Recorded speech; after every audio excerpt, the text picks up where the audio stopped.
اسلام ہمارا دین ہے، ہمارا ایمان ہے، اور اللہ تعالیٰ نے بھی قرآن میں فرمایا کہ ان الدین عند اللہ الاسلام، کہ طریقہ زندگی اللہ کے نزدیک اسلام ہی ہے۔ لیکن اس سے پہلے بھی بہت سارے طریقے ہیں، بہت سارے مذاہب بھی ہیں۔ تو اسلام کو باقی مذاہب پہ اور باقی جو دین ہیں ان کے اوپر کیوں فوقیت حاصل ہے؟ کیا خاصیت ہے اسلام میں کہ اس کو اب باقی مذاہب کے اوپر فوقیت حاصل ہے؟ نحمدہ ونصلی ونسلم علی رسولہ الکریم، اما بعد۔ سب سے پہلے میں آپ کو اور ادارے کو ایک بار پھر مبارکباد پیش کرتا ہوں اس پروگرام کی بھرپور کامیابی پر، اور دعا گو ہوں کہ اللہ تبارک و تعالی اخلاص نیت کے ساتھ اس خدمت خلق میں قبول فرمائے، آمین۔ جہاں تک آپ کے سوال کا تعلق ہے، اس میں شک نہیں کہ اسلام یہ تمام مذاہب کا ایک ایسا گلدستہ ہے کہ جس میں ہر مذہب کا پھول اور کلیاں نظر آتا ہے، اور یہی اس کی بنیادی خصوصیت ہے۔ خود قرآن کریم میں ارشاد ہے کہ رسول من اللہ یتلو صحفا مطہرۃ فیہا کتب قیمہ، کہ یہ اللہ کے رسول ہیں جو تم پر تلاوت کرتے ہیں پاکیزہ اوراق، یعنی قرآن کریم کی تلاوت کرتے ہیں۔ قرآن کی خاصیت کیا ہے؟ فیہا کتب قیمہ، اس میں پہلی ساری مستحکم کتابیں بند ہیں۔ اس میں تورات، انجیل، زبور، صحائف شیس، صحائف ابراہیمیہ کے مضامین کا خلاصہ بند ہے۔ تو گویا کہ اسلام سارے مذاہب کا ایک گلدستہ ہے۔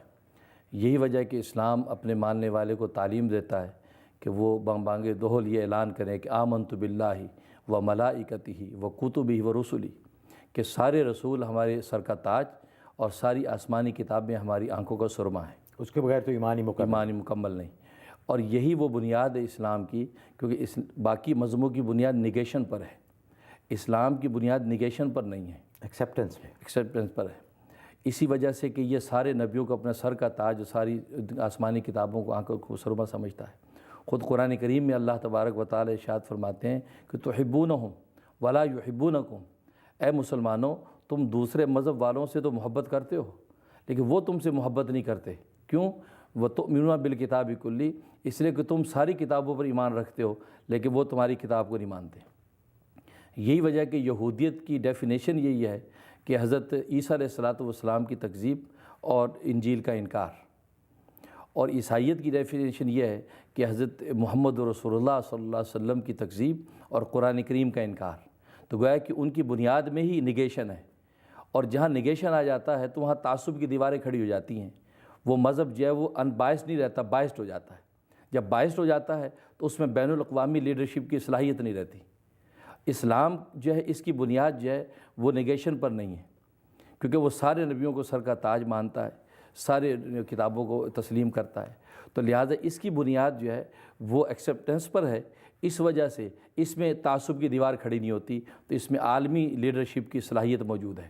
اس لیے اللہ تبارک و تعالی اس کو آخری دین قرار دے کے اعلان کر دیا، الیوم اکملت لکم دینکم واتممت علیکم نعمتی ورضیت لکم الاسلام دینا، کہ تمہارے لیے دین اسلام میں نے پسند کر لیا ہے اور یہ قیامت تک کے لیے۔ اچھا حضرت، یہ جو ایمان ہے باقی کتب پہ اور باقی رسل پہ، یہ اس حد تک ہے نا کہ وہ اللہ کی کتابیں ہیں اور اللہ کے رسول ہیں، لیکن جہاں تک تعلیمات کا تعلق ہے وہ تو پھر ہم صرف قرآن ہی کی مانتے ہیں۔ ایمان ایسے ہی ہے کہ جیسے کہ ایک ویلڈ کرنسی کینسل ہو جائے، ویلڈ کرنسی جب کینسل ہو جاتی ہے تو وہ مارکیٹ میں چلتی نہیں ہے، لیکن اس کو جعلی کوئی نہیں کہتا۔ اچھا، وہ نئی کرنسی میں کنورٹ ہو کر آپ کو بینک سے مل جائے گی۔ تو ایسی سمجھیں کہ یہ نیا دین، ہمارا دین جب آیا تو پہلی کینسل ہو گئی، لیکن وہ اپنے وقت میں بالکل صحیح تھی۔ حضرت کال کا